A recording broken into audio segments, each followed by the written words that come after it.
Uh, uh, uh, Hello. Sorry I'm a bit late. I was putting on clothes. Like, cause I have a lunch after this. Not lunch, dinner.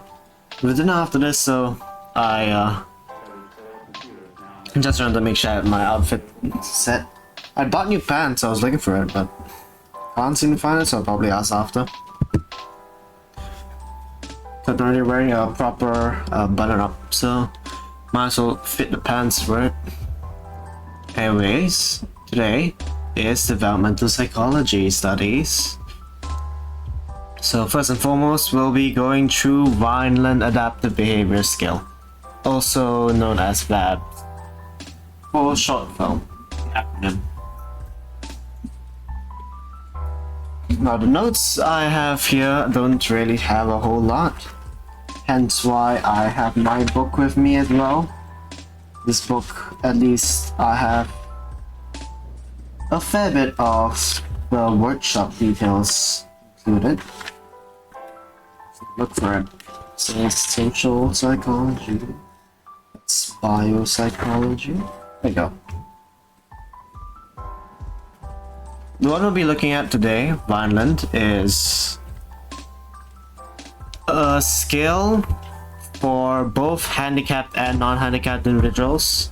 I don't think I need to really explain what a handicapped person is, per se, which is between the ages of birth through 19 years old. VABS is a questionnaire which typically requires the respondent to be familiar with the behavior of an individual in question. Since it's people from birth to, 19 years of age, the individual may not be able to speak or really respond to the questions being asked. Hence why we have a respondent which is familiar with the behavior of the individual rather than the individual itself in most cases. Now VABS comes in three forms: survey form, which is the one we'll be looking at today; expanded form, where it's more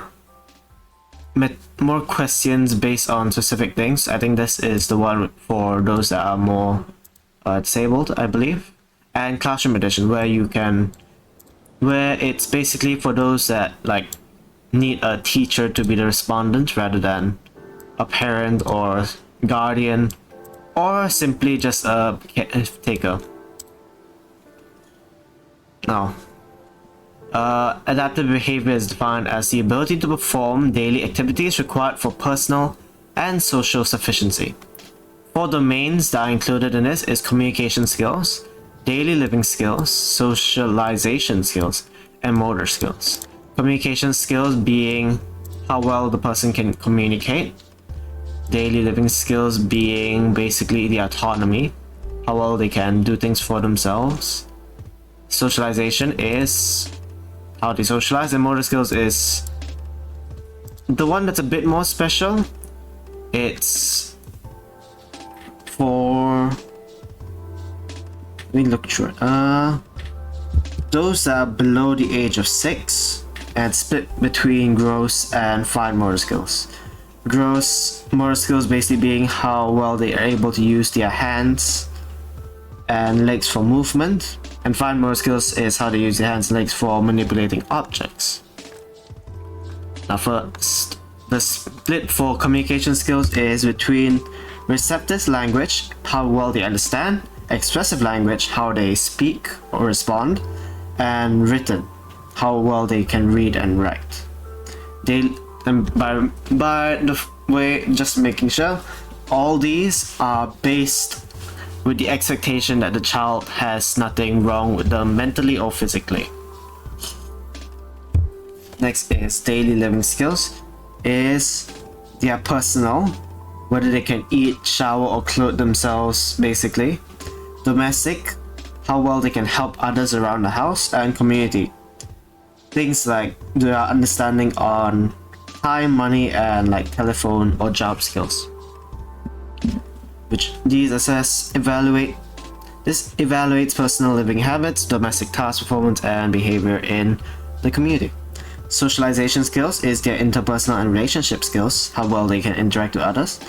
Play and leisure time, how they are able to like whether or not they're able to play or have leisure activities on their own. So basically, like, if left alone, will they take the time to like do things they enjoy, or will they just listen to instructions full stop, you know? Their own autonomy. And coping skills, how they demonstrate responsibility and sensitivity to others. And motor skills is, as stated, just how well they're able to use their limbs. Daily living skills, socialization skills, motor skills.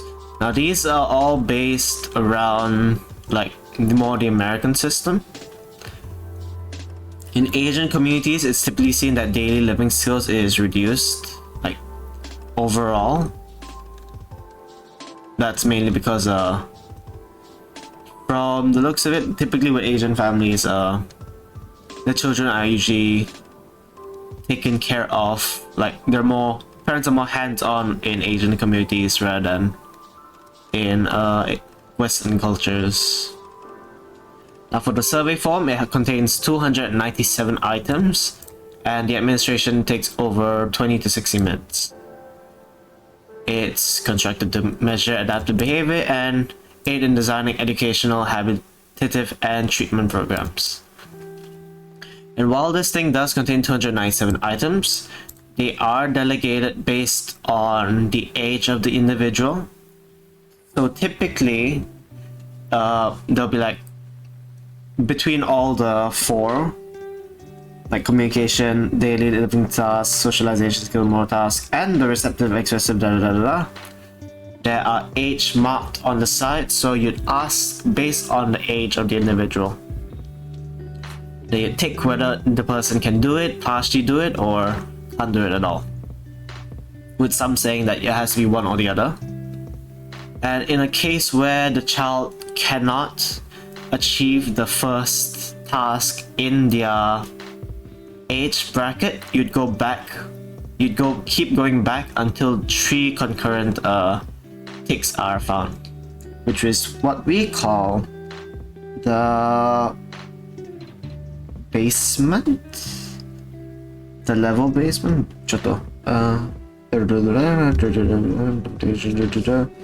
Some mosquito basement. How do I not have it here? No, basically just call it the basement. Basically this is the baseline, everything else goes up from there.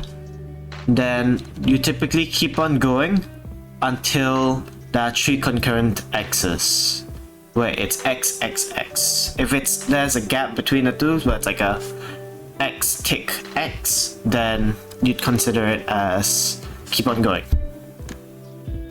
Then you total those scores and then normalize the results. Now for this score, the median is 100 with a standard deviation of 15. And yeah, normality test was that this was conducted in 1980. 3,000 individuals newborn to 18 years old, 11 months were had, and separate norms available for intellectually challenged, emotional disturbed, and physically handicapped children and adults. As you can imagine, especially with motor skills, if someone is missing limbs, it'll be a lot harder to test, and that's why we have different tests for individuals. Now the test reliability is R value of 0.80 and 0.90. Concurrent validity R equals 0.32 and 0.37. And KABC mental processing and achievement skills is the gold standard, I think. Limitations of this study, of this scale, is the norming procedures is a bit outdated. The fluctuations in the means and standard deviations of scores for different ages are different. Basically, let's say like a 10-year-old and a 15-year-old. The means aren't necessarily 100, and the standard deviation might be a bit bigger or smaller.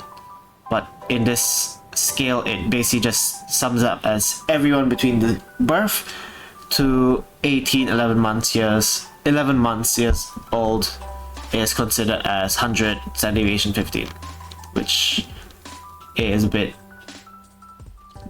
It's too big of a gap to actually conclude as that simple one. But it's for ease. And some difficulty is the framing questions. Basically, if the one conducting the scale asks a question in a certain way, it might influence the person from lying. Like, let's say, like, your child's able to write, yes. That would make them feel like that's framing the question, basically, where they're expected to give a yes as a response, when it should be neutral, like, is your child able to write? Eliciting appropriate responses is also a similar manner where, like, on the other side, it's like, my child's, let's say, 12. They should be able to walk. They're asking me whether my child's able to walk. I'm gonna say yes even though they can't, because it feels embarrassing that my child can't do this, basically, in that sense. So that's about. Then scoring responses is where, because like I said, there's 0, half, and there's 0, 1, and 2. 0 being they cannot do it, 1 being that they can kind of do it, and 2 being that they're able to do it. Scoring responses are basically where the person responds in a, like, I think the child can do it, so they say like kinda, and give them 1, even though by right the child actually is unable to do it. Okay, that's it for the introduction. Now we go to the scoring.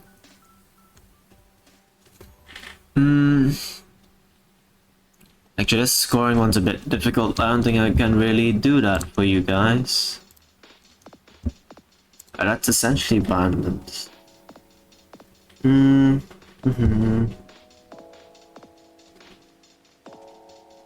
If you're doing violent, and by right you guys wouldn't be doing violent if you guys aren't licensed, but basically, because we need to know the chronological age of the child. So if a person, let's say, is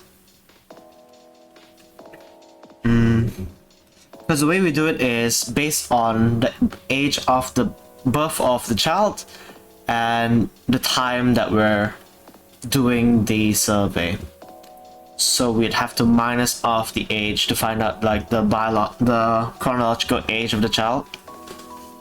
In a situation where you need to borrow a month, basically, like, let's say the test is being done on the 20th and the child at this chronological age is 18 days.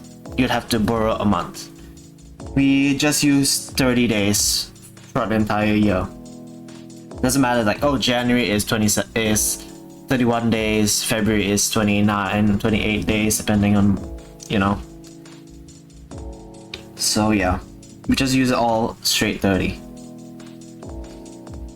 And when it comes to putting the age used, the days don't matter at all. You're just looking at the years and months. So yeah, you can skip after 3 consecutive tasks are 0, and the appendix scoring criteria states what question age group you should be asking. So if someone's 18 years old, you wouldn't be asking questions like, hey, is your child able to... Let me check the scoring. Scoring thing should be here. Nope, that's not the one I'm looking at. That's not the one I'm looking at. Where's my freaking manual?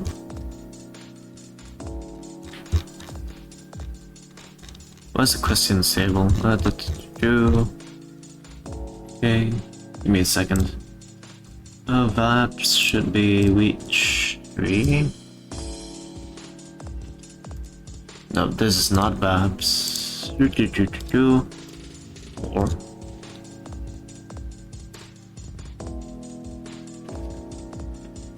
There you go. So like the first questions in VAPS is that they can turn their eyes and heads towards sound. You would not be asking these kind of questions to an 18-year-old, because if they were unable to do that, that means there's something very wrong psychologically. Like, by right, anyone should be able to do this from the get-go. Unless the person's deaf, in which case it makes sense that they won't turn towards sound because they can't hear. But then we wouldn't be using this one for the scoring criteria. It's a different one. It's like for an 18-year-old, the questions would be more in line of, can they use a table of contents in reading materials? Or can they use a dictionary? Or can they write reports? Those kind of questions are asked for like 18-year-olds. And it's only if they can't do that would you go back to what would seem to be 9-year-old. Then you ask those questions that you get consecutive 2s. So yeah, that's that. Scoring criteria. Now we move on to a bit more juicy stuff. And by juicy I mean less, less dry. We move on to puberty. Physical and cognitive development in adolescence. So firstly, as most of you guys I would imagine knows, women hit puberty at an earlier age than guys, generally.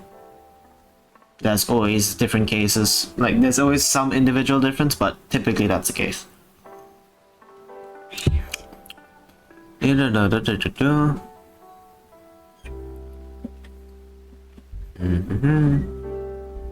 So typically around 8 years old to 12 years old is when ladies get their growth spurt, and usually past that point it's very minimal differences. Average pounds gained. Yeah, that's inches that's height in inches. Typically peaks at around 11 and a half years old. For weight, typically around the age of 10 to 11, they increase a fair bit in weight, then gradually reduce. But for guys, that typically starts at around 11 or like late 11 to 14, roughly. For the height, it's 13 and where it peaks, and then usually around 18, it's very subtle changes. Physical maturation, 95% of adults, size and weight. Myelination and synaptic pruning are nearly completed. Myelination, for those that don't know, myelin is basically a fatty substance that surrounds a electrical neuron to make it basically able to transmit faster. Because myelin, since it's fatty, it doesn't really get affected by electricity. So basically it's like putting rubber wiring over wires. It won't allow the electricity to escape, and so more of it's transmitted a lot faster. Then synaptic pruning is where basically synapses, which is basically space between two neurons. All this happens in the brain. Two spaces between the neurons are basically those that aren't as essential are basically cut off, and so it becomes one big web rather than. It basically just makes it so that everything is more in line with each other, so things move a fair bit faster rather than like going through different passages. It's more streamlined. And not all brain regions reach maturity at this age of like, let's say, the 12 to like 16, 18. And for the prefrontal cortex, which is what you usually use for long-term decision making. Right.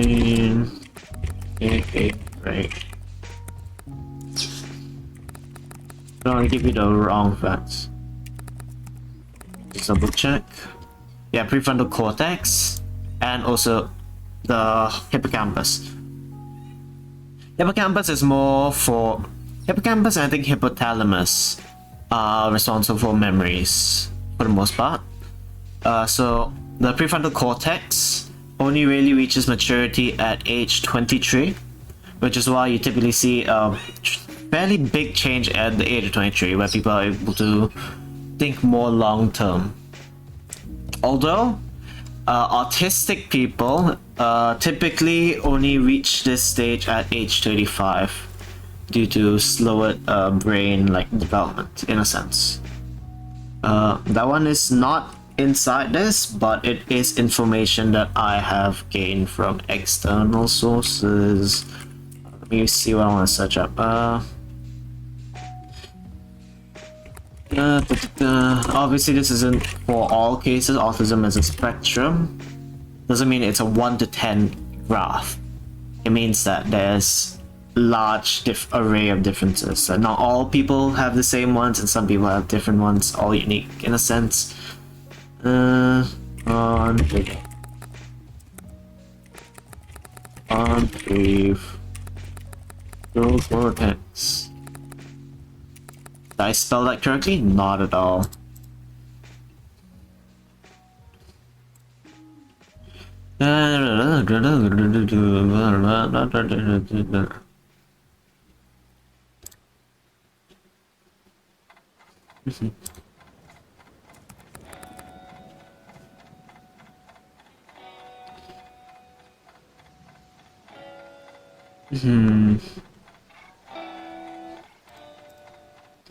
These are more showing how it affects rather than the age that they develop.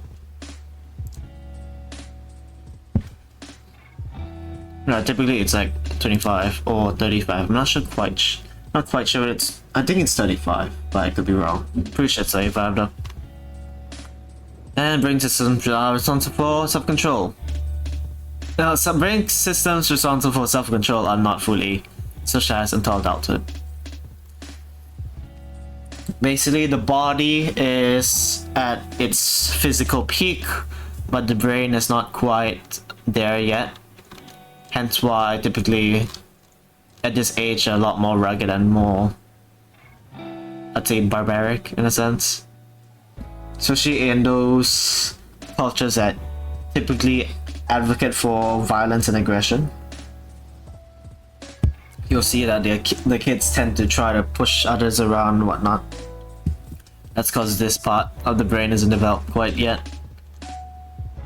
But that's why we need to teach our kids proper things. Let's just do that.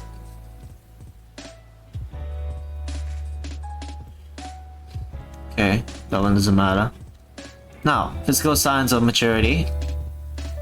Puberty consists of two changes that mark the change from childhood to young adulthood. Dramatic increase in weight, height, and body fat and muscle content, and reproductive organs that mark sexual maturity and secondary sexual characteristics, such as body and facial hair, and the growth of breasts in female cases. The pituitary gland is responsible for growth hormone. It stimulates other glands as well to produce estrogen in girls and testosterone in males. For the record, although testosterone is typically seen as the male hormone, it's actually also very, very prominent in girls. Typically people will just explain it as estrogen in girls, testosterone in guys, but that's not the case. Testosterone is also very heavy in girls as well. But we tend to overlook that fact. But obviously, generally guys are just typically physically more able than girls.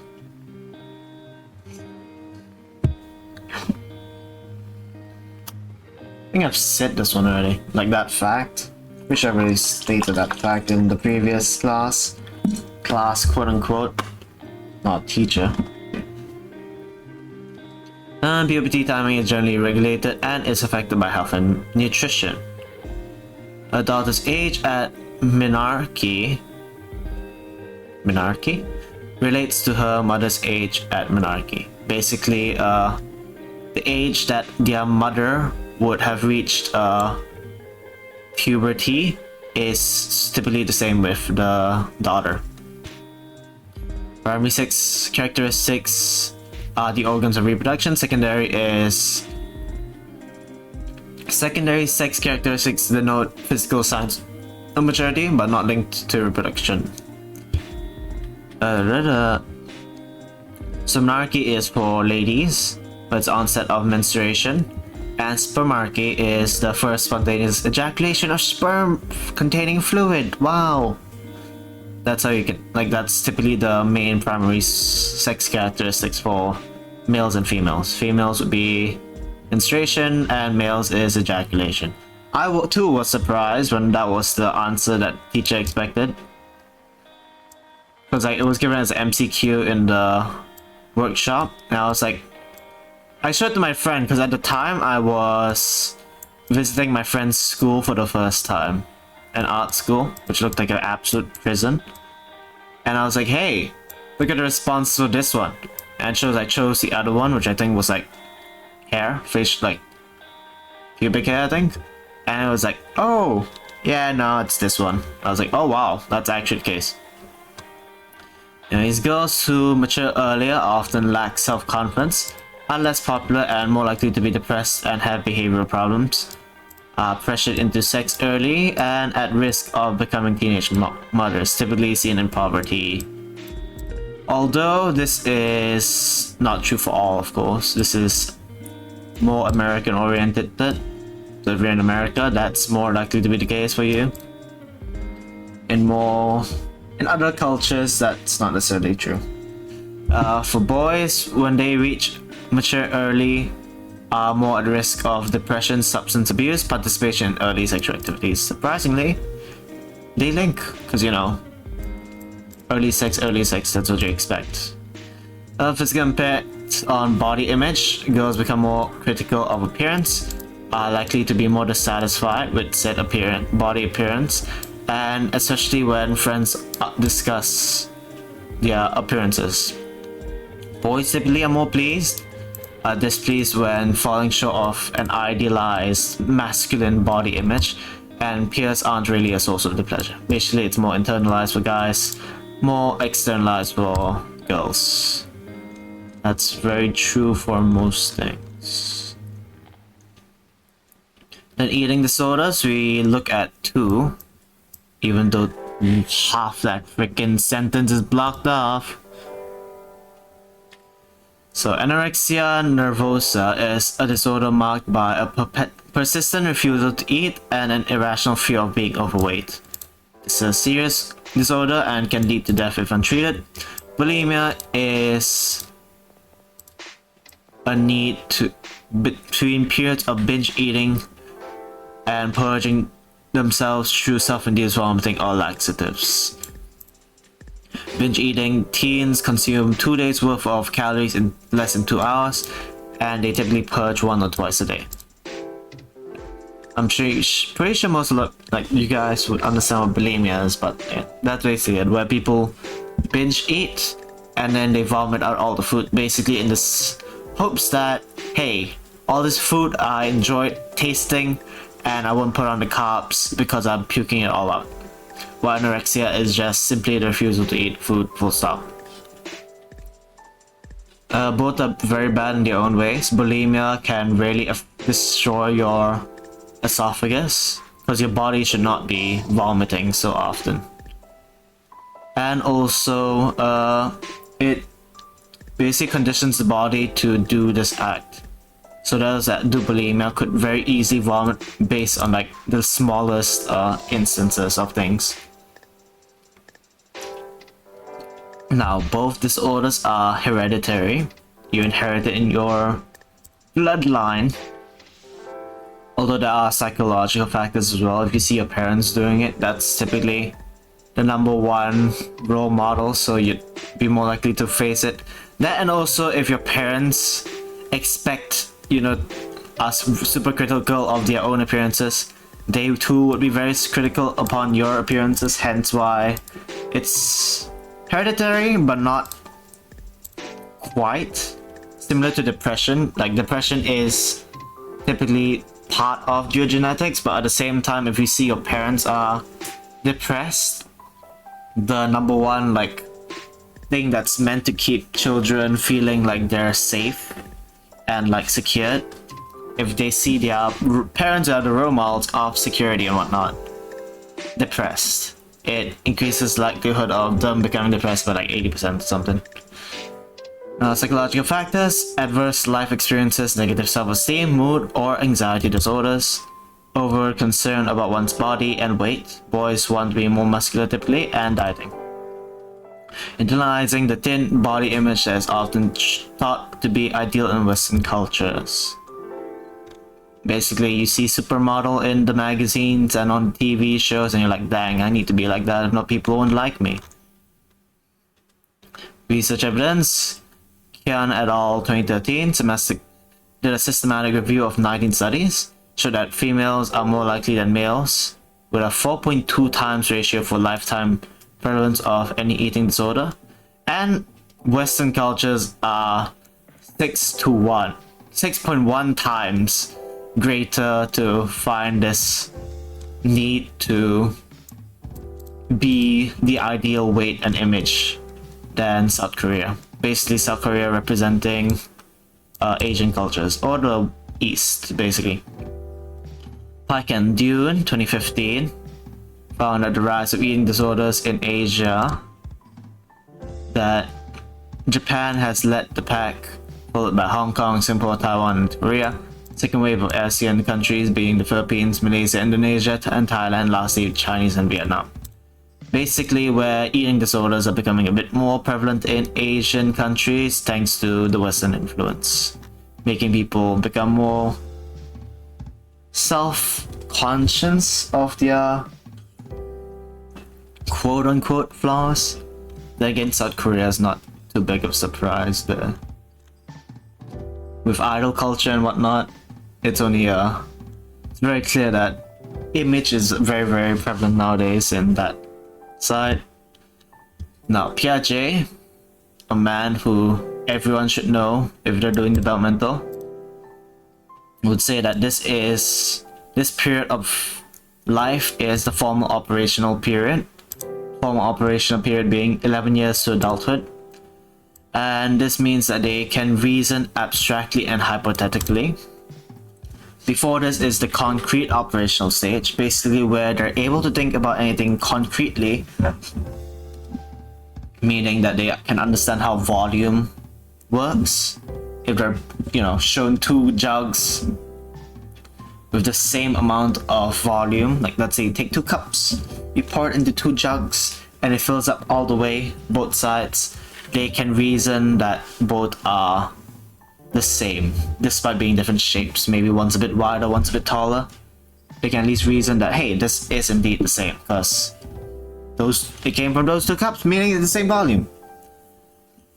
Then they're able to do mathematical equations, reverse those equations as well. Let's say like 2 times 5 is 10. They could reason that 10 divided by 2 is 5, basically. But they can't think abstractly, like, what is love? Or like, what are emotions? Or like, why are we alive? They can't really reason that at 10 years of age and below. But at 11 age to adulthood, they're a bit more able to. Some better than others, but that's more of a developmental thing. Your environment shapes your worldview. Now, understand that a hypothetical problem need not correspond to the real world. What would you do if you could fly? If you had the powers of Superman, would you be a hero, or would you keep it to yourself? Those kind of questions where it's not like, hey, could happen. Use deductive reasoning to draw logical conclusions from the facts.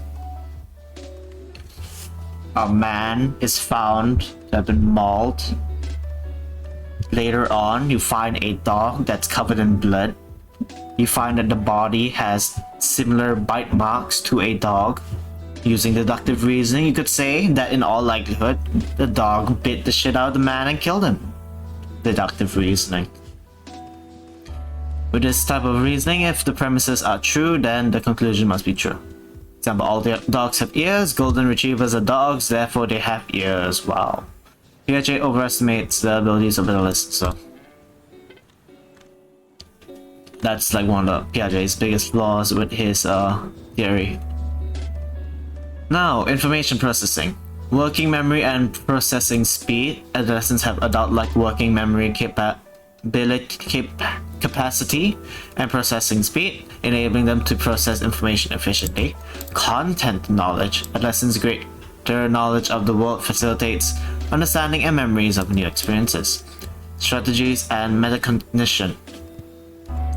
Adolescents are better able to identify task appropriate strategies. If I need to move 10 blocks to the other side, it's better I don't just take, if they're like relatively big, if I can carry all 10, I'll carry all 10 to the other side. But if not, I'll carry 5.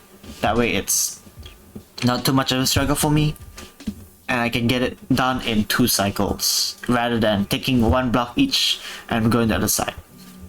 That kind of stuff. And to monitor the effectiveness of those strategies. Basically, I'll try to do 10. Oh, would you look at that? I can't carry all 10 at one go. I won't do that next time. Thought it worked, didn't work, don't do that.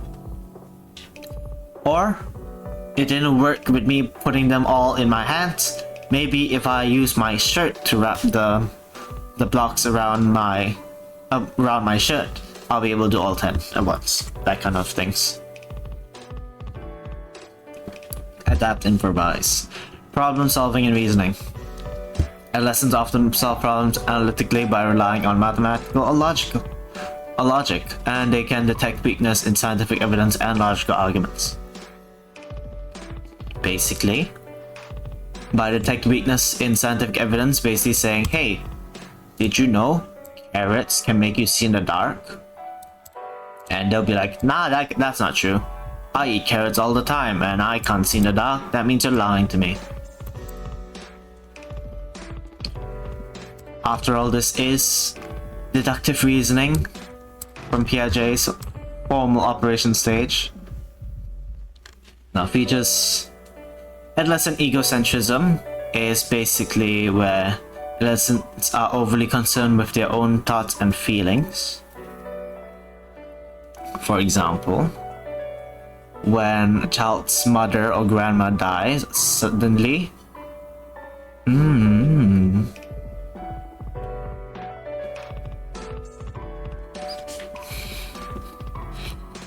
basically they'll be thinking about how it affects them, basically. So let's say child's grandmother dies, instead of thinking about like, oh dang, how is everyone gonna, I hope everyone's doing okay with grandma dying, the child will be thinking, oh, I guess I won't be able to go out this week because she's dead. Or they'll be thinking about, oh, never mind, that's not what this thing is saying. What this thing is saying is basically how it affects them, full stop. So like, child's like, dang, won't be able to go out this week because mom won't be able to drive me. Rather than, I hope mom's doing okay, her mom just died. Now, imaginary audience is another feature where adolescents believe that others are watching them constantly. This is in fact not true. A good way of judging that is, do you, in your daily life, think about what other people are doing at a constant note? Typically the answer is no. Because if everybody believes that everyone else is watching them and they're thinking about that, the truth is that everyone's thinking about themselves. So the example is that the boy needs to go to a football practice, but the dad doesn't want to drive him, so he has to ride his bike over to the football practice. And this boy thinks he's gonna get made fun of by all his friends when their car driving friends reach and see him ride the bike. When in actuality, nobody cares. Now, personal fable is where adolescents believe that their experiences and feelings are unique, which, as you can imagine, is not the case, but a lot of people still believe this. That's when, like,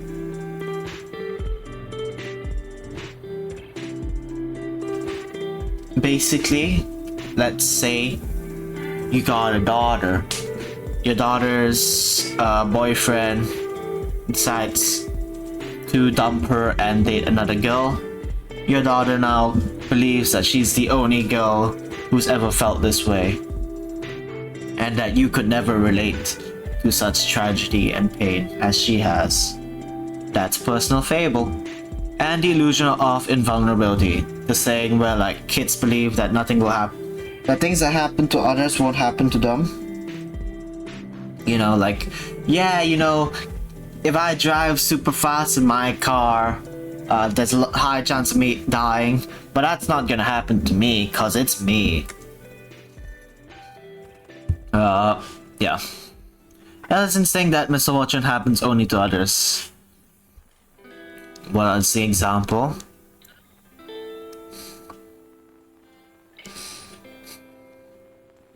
Okay, this one's on birth controls, where many instances, basically, the main reason why a lot of kid pregnancies happen, where boy and girl have sex, and they're like, hey, you know, condoms are expensive, and birth control, I don't need it. Cause like what? There's no way I'm gonna get pregnant. You know that will ruin my life. So it's not gonna happen. And you know, the birth happens and they're surprise Pikachu face. When the things that they should have done, they don't do, and the backlash happens. Whoop-de-doo. So that's adolescent for that side. Now we move on to the adult social world, social emotional development in adolescence, which is about the identity, self-identity, relationships, both friendships and more honestly dating relationships, and risk behavior. Adolescence, storm and stress. It's not a phase, Mom. Research shows that most adolescents love their parents, feel loved, appreciated, and want to help them, look to their parents for advice, and embrace many of their values, and parent-child conflicts are often very distressing for parents. More common when adolescents cannot well regulate their emotions. We all know the kid who has anger management issues and whatnot. Those kind of situations, you know? Where the child likes to lash out and whatnot, that's very distressing to the parents. Now, identity. Erik Erikson and his study of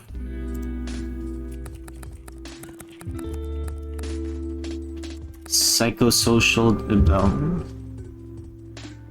Yeah. Erik Erikson and his psychosocial stages, which is pretty silly in a sense, but it's something we still use. Basically, there's 9 stages, right? 9? 1, 2, 3, 4, 5, 6, 7, 8 stages.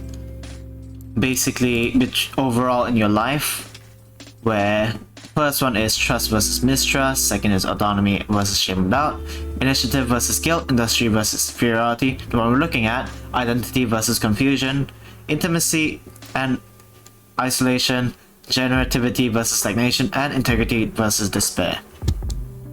Erik Erikson says that if you don't fail in one of these, you'll forever feel that way. So I'd say in your infancy, trust versus mistrust. Basically, will my parents feed me or not when I cry? If they feed you, you gain trust. Means you'll trust people. If they don't, you'll become depressed and believe that nobody will help you. That's Erik Erikson's theory on that. Then it basically says that like no, throughout the entire life, because of this one thing, it'll be the basis of everything. So autonomy versus shame and doubt. If in your first 3 years you're allowed to do things independently in a sense, like where you can take care of yourself, which in this stage the main thing is being able to potty train. Now you can go to the bathroom yourself. that if you're able to do it, you'll gain will, the ability to do things for yourself. And if you fail, you'll feel shameful and not want to do anything. Then stage 3, play age 3 to 6 is initiative versus guilt. Basically, child comes up to you, it's like, hey mommy, I want to play, and you're like, no, don't talk to me, stupid child. They'll feel guilty and not want to do that ever again. So they feel purpose of like, hey, I like maths, I want to solve that question on the board. Raises hand, gets it correct, yay, I'll do that more often. I like maths, so I'll answer as many questions as I can. Versus guilt, where it's like, you answer the question, but you got it wrong. Dang, that felt so embarrassing, I don't want to do that ever again. And now we go to identity versus confusion. Let's skip the rest of them. Experiment with and develop identity and roles. Develop fidelity. You understand yourself and what you want for yourself. This is general. At a younger age, you might already be thinking about this. At an older age, you might still be confused.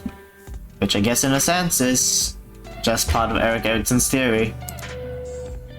But in this case, identity achievement versus identity role confusion. Balancing between selecting a single self versus trying out many possible selves. Basically just trying different things, like, hey, I want to try being more goth, you know? I've always been the rainbow lollipop princess. Maybe I want to go a bit edgy. I want to try going goth, wearing all black and whatnot, and doing the eyeshadow, makeup and whatnot. That's something that you should try. You can try for yourself, and if you like it, hey, you can do it for as long as you want. Or maybe you're like, nah, this is actually pretty cringe, or this is embarrassing, or this is just not for me, and you can try something else. Maybe I want to go full on soccer boy. I'm gonna try doing sports and whatnot. Oh, would you look at that? I really like this actually, or I really don't like it. Let me try maybe D&D. I'll try a different role. Maybe I'll get along with the... Are they still called nerds? Nerds, geeks, whatnot. Otakus. Maybe that's the life I prefer. Maybe that's the crowd I prefer to hang out with. Give it a go. Hey, you know, this is a bit too difficult for me. I don't actually want to do this. Actually, role-playing is pretty hard. I have to give a lot of thought about this. I've never actually done this before. That's not it. Or hey, you know, role-playing is actually pretty damn fun. It's like I'm behaving. It's like I know how to act like a different person. I'm referencing and thinking about, hey, you know, I could act like this guy. It's actually pretty good. Stay in that group or leave. That's the role of identity. And via formal operations, through their image, imagines themselves in various roles. Strong focus on career roles, also focus on talent, romance, friendship, religion, and gender orientation. And if you ask me, gender orientation, this is where you should be starting to think about that. Not any younger, really. Like, for certain cases where it's like, I know I'm gay, or like, I know I'm straight, or I know I'm da-da-da. Then usually it's like, hey, that's something you know from the get-go, but like, you don't really need to test things out until this age. You shouldn't really be dabbling in the whole sexual orientation, sexual gratification and whatnot before this. It's pretty weird, in my opinion. Not having a different gender orientation than straight, but just the act of like being that intimate with someone before this age bracket is a bit weird. Like, kids shouldn't be really doing that unless it's like out of like purity. I think there's a certain term for things, like, actually I'm not going to search it up, but like there's basically a specific term for like when children feel like a sense of enjoyment or pleasure from like doing repeated movements on something. Like that's not them trying to be like sexually active, but that's more just them trying things out and finding, hey, this feels good when I do it. And you do it not knowing that's actually something pretty haram. That's not on them really, that's just them trying things out and finding things to be enjoyable. Typically in that situation, a parent would then come up around and be like, hey, stop doing that, that's socially unacceptable, and the kid would be like, oh dang, okay. That's not by right.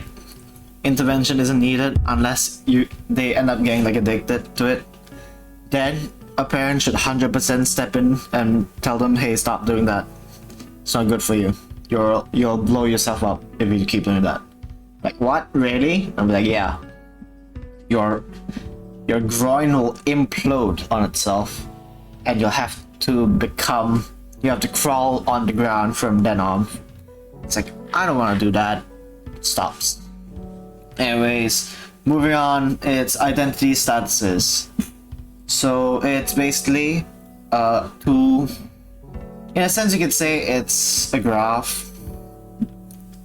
It's between 4 different stages, like 4 different things. Exploration being low or high, and commitment being low and high. Let's start with the bottom left, which is low for both. Exploration and commitment is identity diffusion, where you don't know and don't care what you're supposed to do with your life. If the commitment is high but the exploration is low, then it's foreclosure. I've made a choice without really thinking about it, but I'm gonna stick with it. When commitment is high but when exploration is high but commitment is low, that's moratorium, where I'm thinking about what I should do. Where you're not quite like fixed on something, but you're like, I want to look around and think about what I want to be.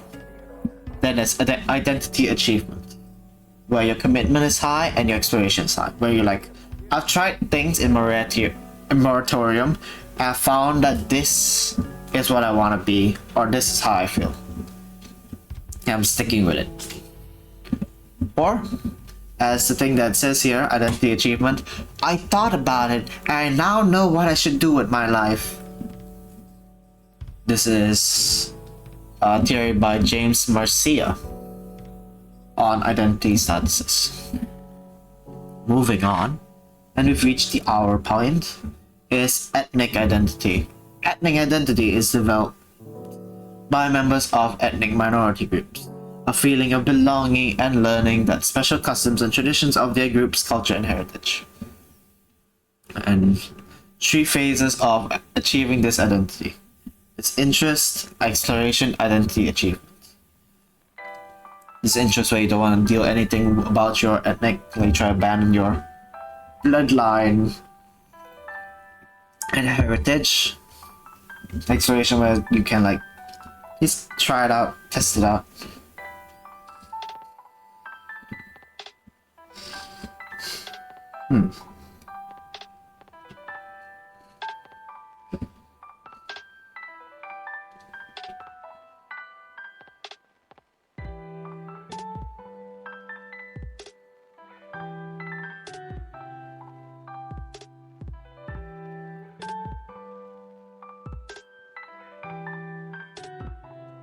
Wait a second, let me look at this thing real quick. It's about tomorrow's very important thingy.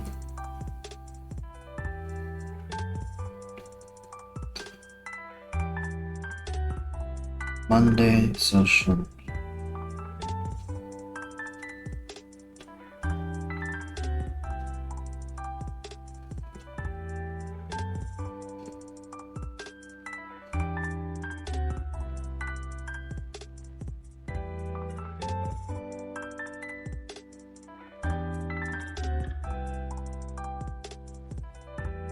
The heck is that? There's nothing filled in there.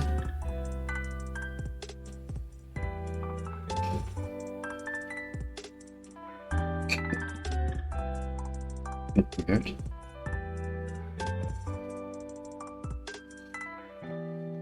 Let me just double check. This is fairly important because it's based on the remainder of my 3 months next month.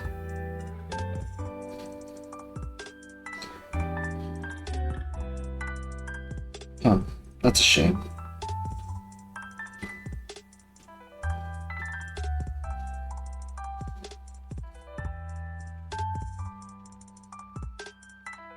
Yeah, but I won't see my friend, I think, at all. Next semester. Because mine's Monday, Tuesdays, theirs is Wednesdays, Thursdays. Oh well. Because I was hoping that this semester that I could still, like, so in the first semester of the short month, we had our classes at the same time. Like, for the short semester, because it's the mandatory electives. But this semester, sadly, no.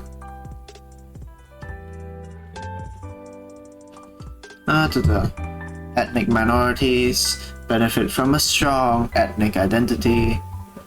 Interactions with family and friends are more satisfying, happier and worry less. Basically saying, when you have a community that backs you for your identity, you're a lot more happy because you have that support rather than feeling like you're a lone shark, nobody's there for you, whatnot. When parents of immigrant adolescents cling to the old ways, problems can develop. Typically, the children in that new country would want to listen to the customs of that country, while those that are from a different culture or background would want to maintain their old ways. Typically. Did I get a mosquito? No, I did not. It's still alive. And the movie that's recommended to showcase that is a movie called Bender by Beckham.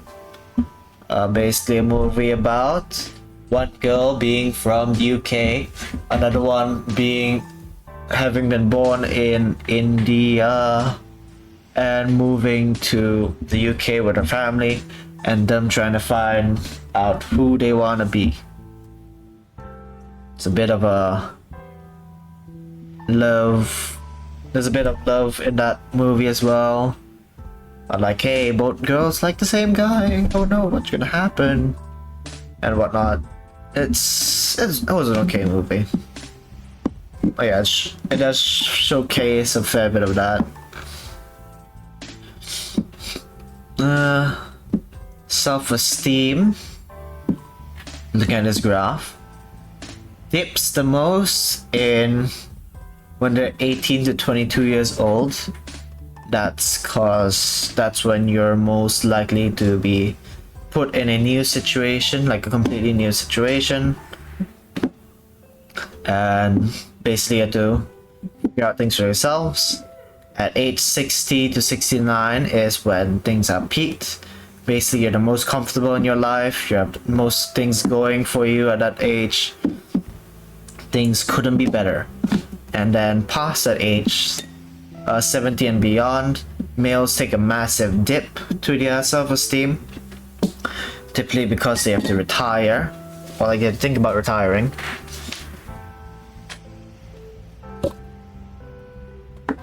And with how the culture is designed, typically, there we go. Typically, what's expected is that guys go work, and that's their main source of self-esteem typically.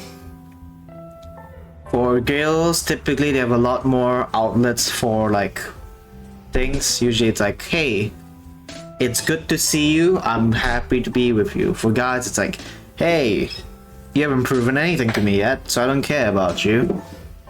That's usually the case with majority of cultures where guys have to prove themselves before they are cared about, while for girls typically it's all about supporting each other. Hence why guys typically take the biggest dip, because now that they're no longer working, their self-esteem is crushed, because now they feel like they have no point in living. But for females, it's to be like, hey, now I got a bit of free time, I can think about what I want to do with my girlfriends. But for guys, it's like, hey, I've invested my entire life basically into my work and possibly my family. Now that I'm no longer working, I do not know what I'm gonna do. Self-esteem influences adolescents' self-worth is high when, personally, they are skilled in the domains that they value. Typically that's like, hey, I like having a lot of friends. They're very vocal and are able to express that, and they have a lot of friends. Very happy. Want to have a lot of friends, aren't able to speak up a whole lot. No, not many friends. Depressed. Next is parents. When their parents view them positively, are affectionate and are involved, their expectations are reasonable and are willing to discuss rules and discipline, adolescents are very happy. And when their peers believe highly in them, they're also very happy typically.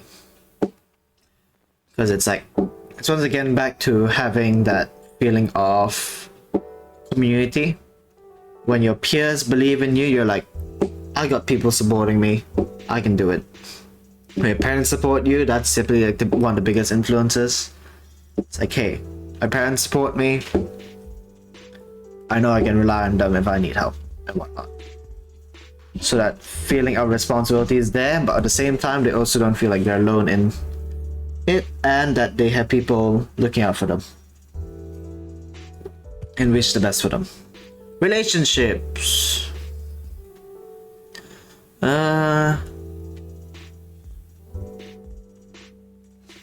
Ignore that part. Romantic relationships become more common in adolescence and change with age. Companionship and sexual exploration in young adolescents. Intimacy, trust, and support in older. And Latino Americans and Asian American adolescents often begin to date at an older age and date less frequently. Basically, Latino Americans and Asian Americans are a bit more... They don't want to date around. Not like the... What's it called? I forget what culture is typically associated with American dating systems these days, which I think everybody knows is pretty, it's not ideal. But like, yeah, basically where they're more reserved and typically try to make relationships last and are a bit more aware of like, hey, protection and whatnot, and hey, save it for the ones that matter to you and not strangers. Yeah, typically just that. Typically there's a bit more thought put into whether or not they want to get into relationships rather than winging it and seeing how it goes. Notice. Being sexually active. 2 out of 3 of adolescents restricted by parents and peers sexually permissive attitudes. Parents not monitoring adolescents, peer approval, and adolescents believing peers are having sex. Sexual behaviors. Gender differences. Girls describe their first sexual partner romantically, someone they love. Express mixed feelings of happiness, excitement, fear, guilt, and disappointment. While guys describe first partner as a casual date. Express uniformly positive feelings, more self and recreationally oriented attitudes towards sexual activities. So basically, for girls, it's more intimate and more romantic, where it's like you feel a connection with the person, while for guys, it's more the experience. Typically. Some STDs. Bacteria is chlamydia, gonorrhea, syphilis, and for viruses, it's genital herpes, HPV, hepatitis B, and HIV. 1/3 of new AIDS cases occur in teens and young adults due to unprotected sex and intravenous drug use. Intravenous. Basically where you inject stuff into your bloodstream. If the needle is contaminated, which typically needles should only ever be one-time use, then, you know, you get an STD.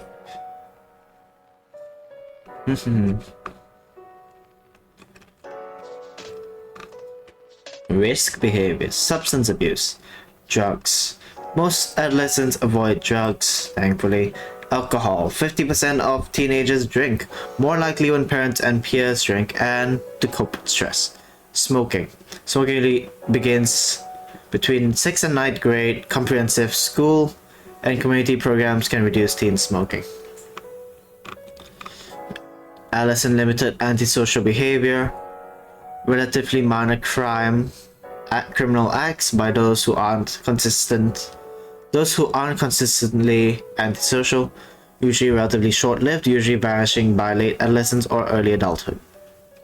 We do things riskily just for the thrill of the ride.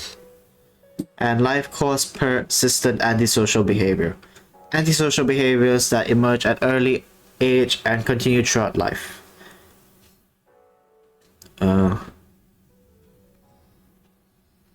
Basically, like at a young age, it gradually becomes worse and worse.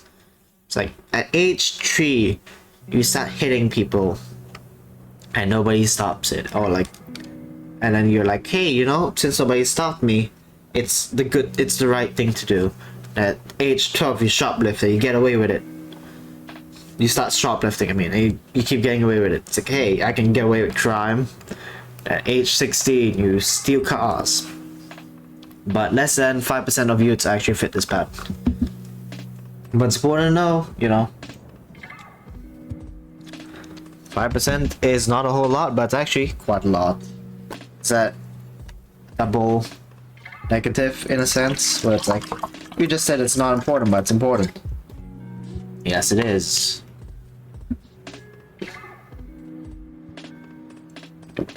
I'd say 1% of people commit crimes. That's still people getting affected, and it doesn't matter whether a lot of people think happen. It's important that things go. You know, it's like a criminal can affect a lot of people in life, and like it doesn't quite matter whether or not like it's a small number or not, because just one person can cause havoc to a lot of people. Hence you want to get rid of that one person, and I'll be like, hey, it's only one person, okay? Should be happy that it's only one person. It's like, gotta try and reduce as many as we can, because crime affects a lot more people than the one committing it. Delinquency. What causes delinquency? Hereditary. Identical twins more similar than fraternal ones in physical aggressiveness. Basically, each person is typically as more or less aggressive based on their genes.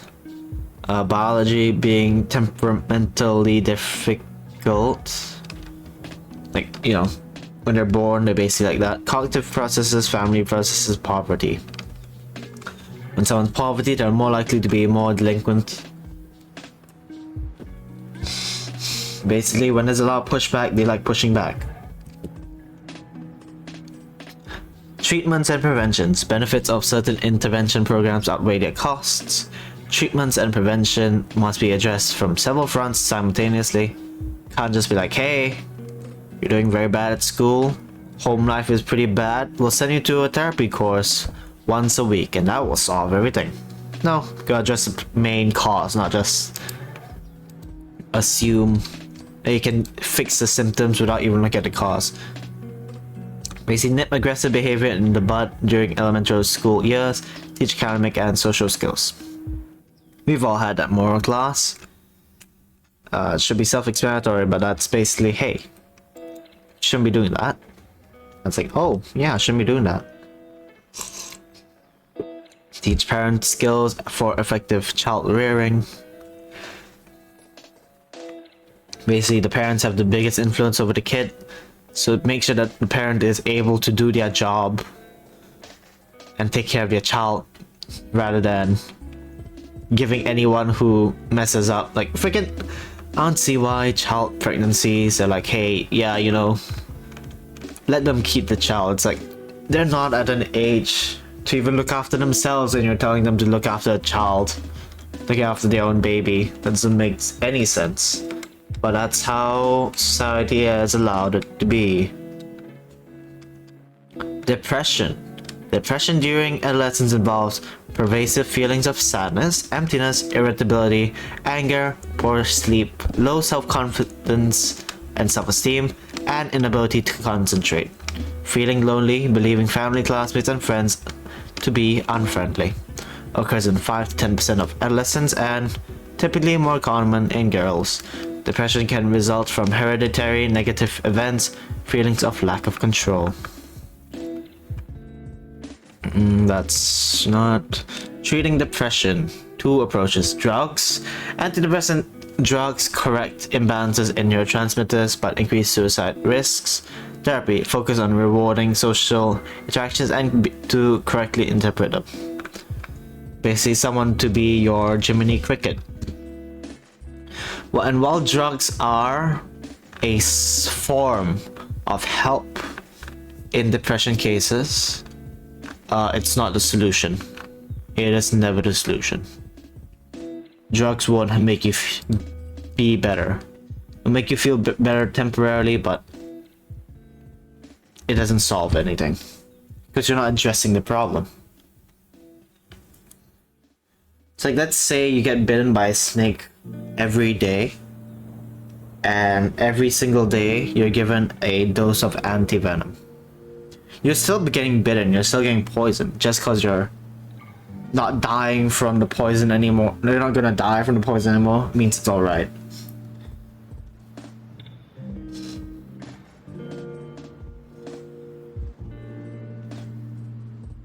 Okay, moving on. Becoming an adult. Development in young adulthood. Emerging adulthood. Emerging adulthood. There's no definitive criteria. A relatively new term referring to the period when people are not adolescents but not fully adults.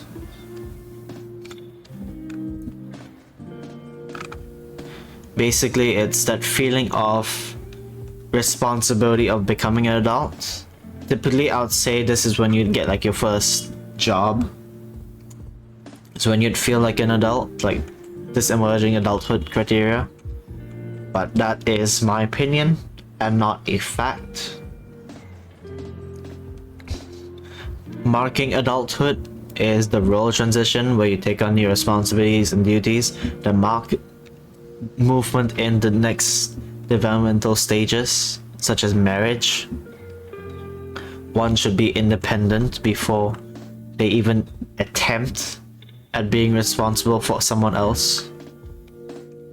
And rites of passage in marking adulthood is important rituals marking initiation into adulthood, such as college graduations or marriage ceremonies. Most marriages taking place in early 30s.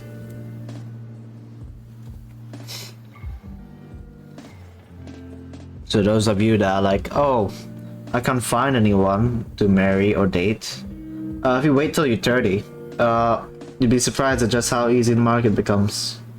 The hell is this? Oh.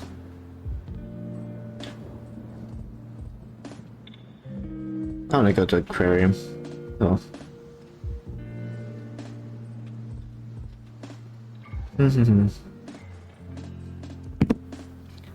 Emerging adulthood, neuroscience, and behavior. Very similar to what we had talked about just now. Young adults are more able than adolescents to take different points of views. Empathy, basically. There's a big difference between empathy and sympathy. Sympathy is where basically you're like, hey, you know, that sucks. Like, you know, someone's parent dies, it's like, dang, that would be pretty upsetting. I hope you're doing okay. Well, empathy is like you feel for the person. Where it's like, I can imagine if I had lost my parent, how I would feel in that situation. That's basically empathy. Prefrontal cortex is not fully developed until the mid-20s. Typically 23, could be in 25. And if you have a case of autism or you're on the spectrum, typically 35. It depends on how how strong it is, depending. Because some people are just at the social factor where they're less able to pick up on social cues. Those typically, everything is developed relatively good. They could still like develop at 23 age, but for those that are a bit more severe, typically 35. Super severe, I don't want to talk about that, but like roughly that. Then high level reasoning is not possible prior to early adulthood, quote unquote. Very rare cases. Education and workforce attainment.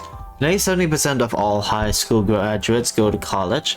Rates in upper income groups are higher than in lower income groups. Very surprising, I know. Research has documented how students develop while in college. Advances in intellectual development. Erickson's intimacy.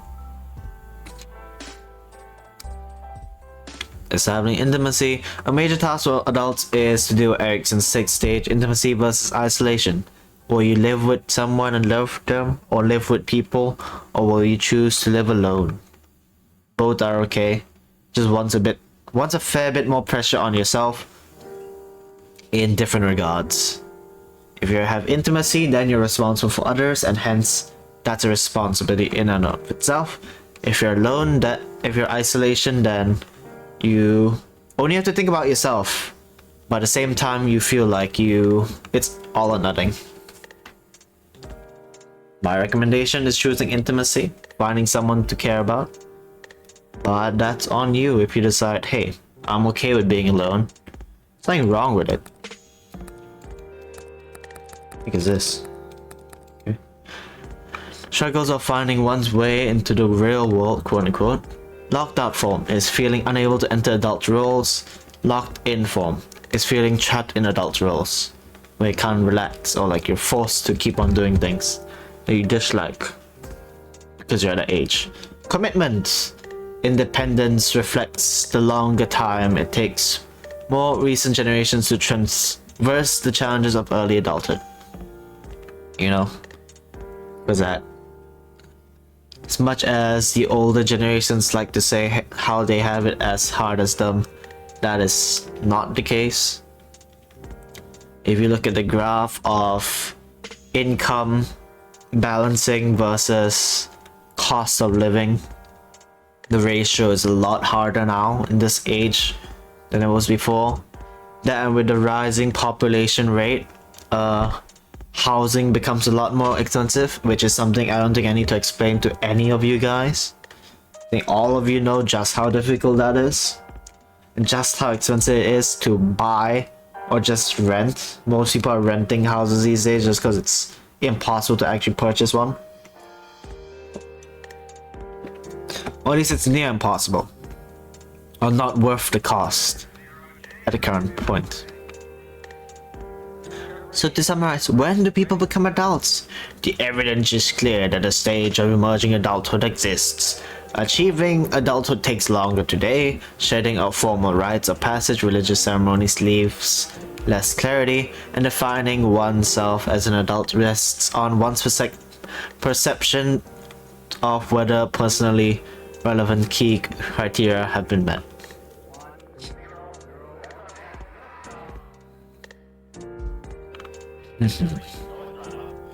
Physical development. Growth, strength, and physical function. Physical ability peak. Height, strength, muscle development, coordination, dexterity, and sensory acuity. And death from disease is relatively rare these days, especially during your 20s. You could still die at 20, but like it's a lot more unlikely these days. Accidents, leading cause of death in early 20s. Smoking, leading contributor to health problems in smokers. Binge drinking, consuming 5 or more in men or 4 or more in women, drinks in a row within 2 weeks. Why is it that guys can take one more beer, one more drink than women? Is it a race thing? Is it a gender thing? Kind of. as we talked about in puberty, guys are typically more weighted. They're typically heavier than women generally. And if you guys know about alcohol, typically there's a ratio you can do where basically the heavier you are, the more alcohol you can take.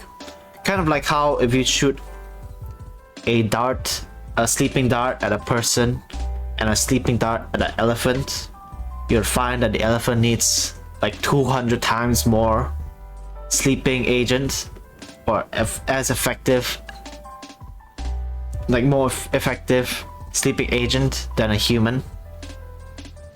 That's because of its weight. That's more mass that has to go through the alcohol, hence why men can typically take more alcohol than women. But there are still individual differences. Some people don't really process as much alcohol, hence they don't feel as drunk. Some could be down in a single drink, some can handle 5 or 10 and not really be, and only be tipsy. That is also has to do with metabolism. Those that are more muscular typically will feel the effects of alcohol faster and more than those that are overweight, because muscle means that you can process substances faster, hence you'll feel it faster as well. So metabolism, how much energy the body needs, slows down with age. Obesity, growing health problem. BMI, the body mass index, is a ratio of body weight to height relatively related to total body fat. BMI of 25 or less is healthy, and health risks increase as BMI increases. What is my BMI? How do I test that? You can either search it up on a BMI calculator, or you can do the calculation yourself.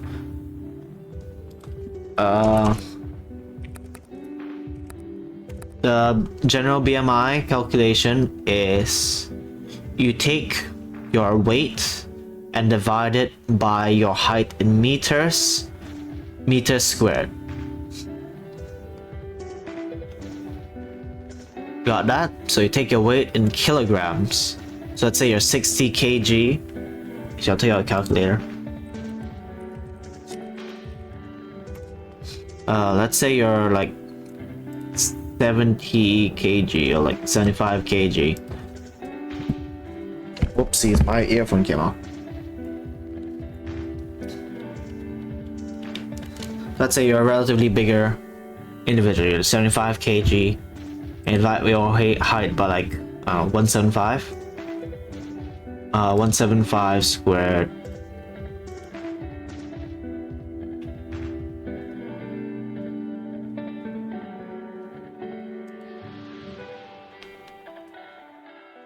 What the fuck? Whoopsies, that's a curse. 1.75. Whoopsies, that's why I messed up. 75 divided by 1.75 squared.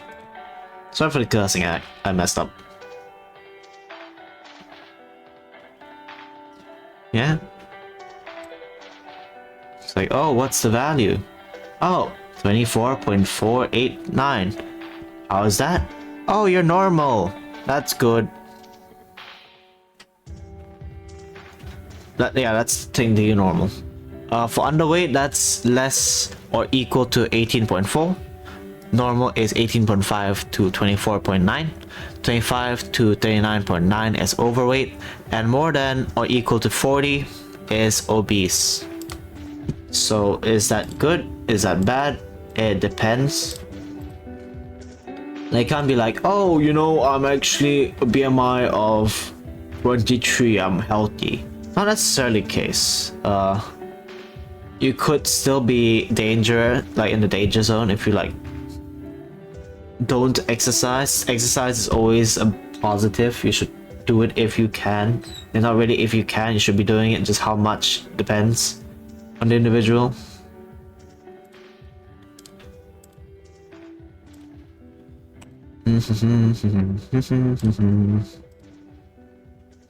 Yeah. Yeah, so that's BMI.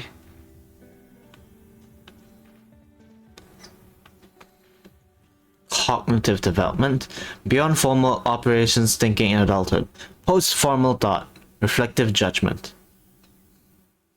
pre-reflective reasoning, quasi-reflective reasoning, reflective reasoning, integrating emotion and logic.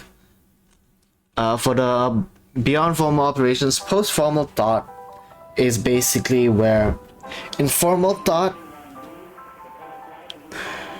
Let me just double check that that's correct.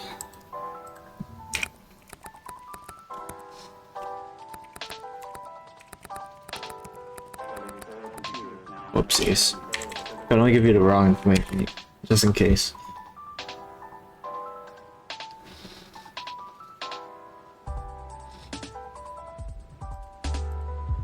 Post-formal thought, a proposed adult stage of cognitive development where you are more practical, more flexible, and more dialectical, more capable of combing contradictory elements into a comprehensive whole.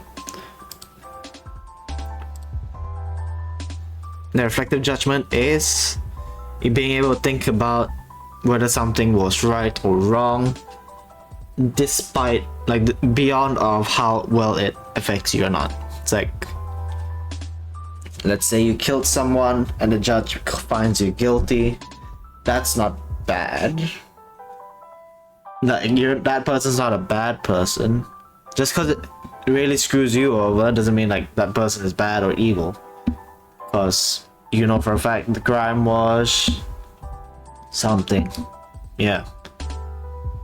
At the same time, you could also be like, this man stabbed another person and killed them. And you find out, hey, the person that they killed had actually abused a bunch of children and was beating their wife, let's say that, to the point where they commit suicide. You could reasonably say that the murder was justified. That's something you could say as reflective judgment. Reflective reasoning. That's like, the act is technically bad, but the cause or reason behind it is relatively understood, and so you're not saying, hey, murder is okay, but you're saying that in this case, it's reasonable why the person was killed. Adults understand that there is more than one right answer. This type of thinking is characterized by the integration of emotion with logic. As they age, adults tend to make decisions to analyze problems not so much on logical grounds, but rather on pragmatic and emotional grounds. The integration of emotion with logic provides the basis for decision making. So let's say you're going on a trip. You've been planning this trip for a long time. Up the hill, up the mountain. But then, right before you guys go, it rains very, very heavily, and the chance of there being a landslide is quite high. One option would be, hey guys, we should probably cancel this trip. I know it's a bummer, but that's the safest option. Another one's like, hey, why not we still drive up, but we take our time. We go slowly and carefully, and if we feel like there's something that's going to go wrong, we just back off. Another one's like, hey, you know guys, maybe we can't go there to the hill anymore, but we can like go somewhere else instead, somewhere that doesn't risk landslide but still have a trip. All three options are not bad, like not wrong. A decision is still need to be made. There's no like one answer which is the best or the worst. Then fluid intelligence is the global capacity to reason, the ability to learn new things and think abstractly and solve problems. Basically, fluid intelligence is just more, you could say, a genetic factor, just how well a person is able to learn overall. Crystallized intelligence is based on prior learning and past experiences, how well a person can learn from that. Let's say like you've had a past of learning Spanish, you decide to pick up Spanish again, how well you can pick up Spanish based on how much you've learned previously. And this increases with age. It's like, hey, you've been a botanist learning mushrooms for a long time. You look at a mushroom, how quickly you can identify, hey, this is poison, this is edible. Emotional intelligence refers to people's ability to recognize their own and others' emotions, to correctly identify and appropriately tell the difference between emotions, and uses information to guide their thinking and behavior. Emotional intelligence increases with age and may contribute to higher subjective well-being. This is also very dependent on the person's background and lifestyle. Because as we know, when it comes to like older people, they don't necessarily mean like, hey, they're more emotionally intelligent. Some people are just super stubborn.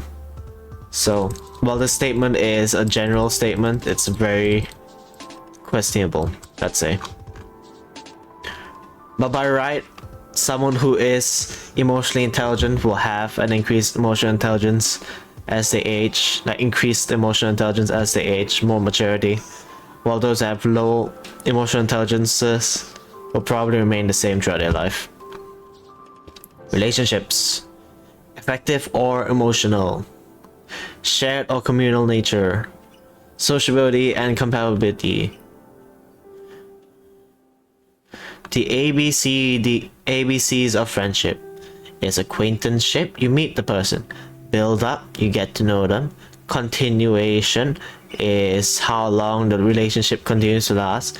Deterioration, how like from being able to see each other every day or every week, it slowly declines and declines. Like, oh, can we meet on Wednesday? Oh, let's meet up next month. Hey, maybe we'll meet up next year.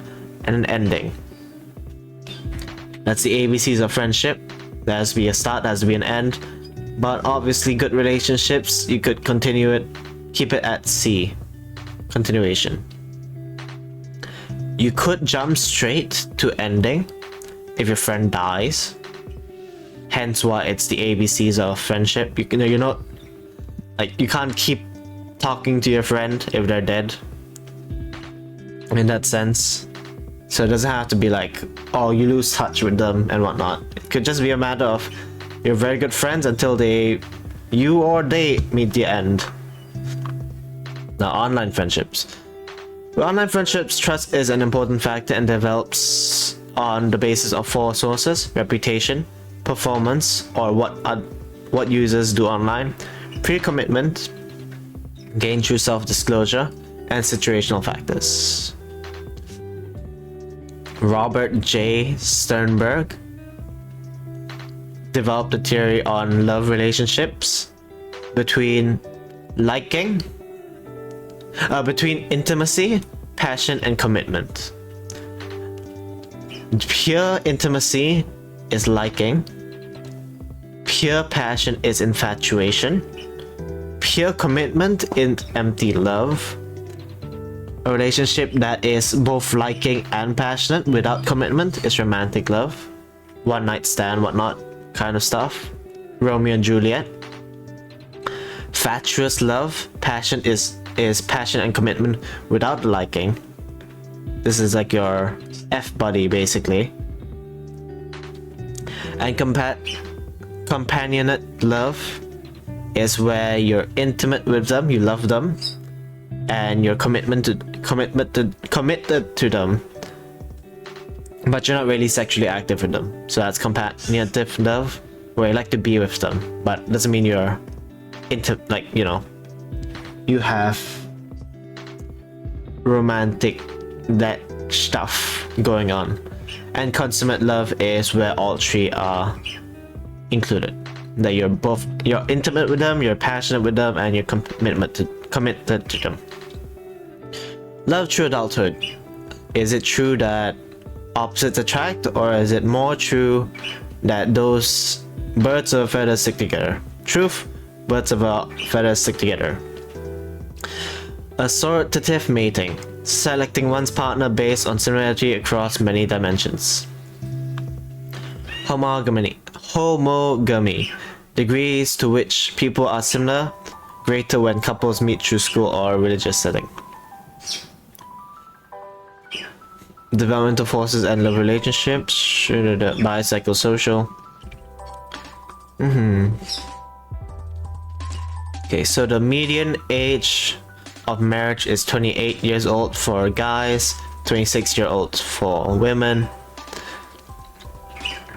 And for both sexes, the highest number of marriages at age is 25 to 29.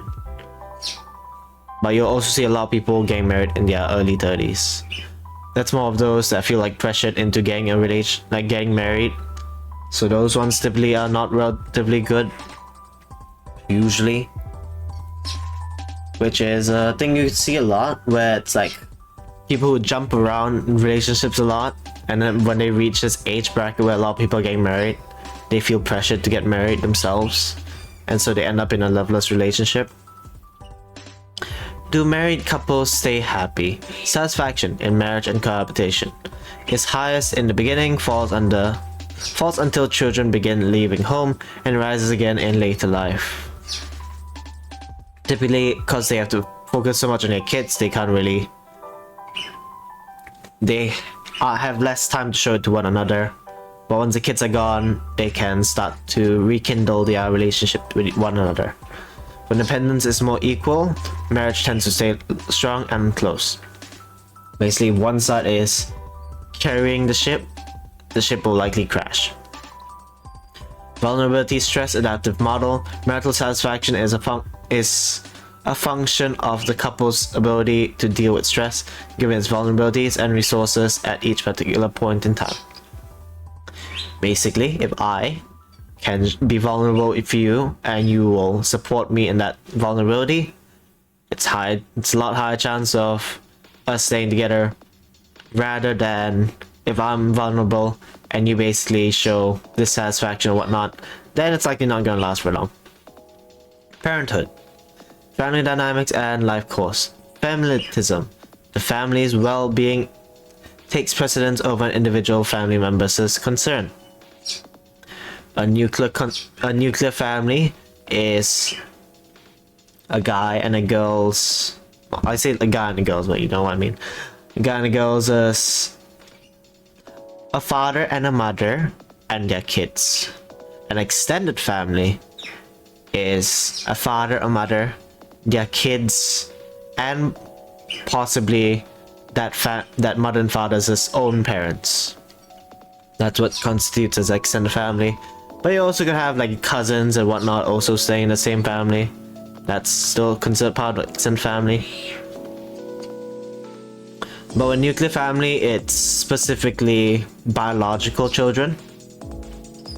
The biological children of both the father and the mother together.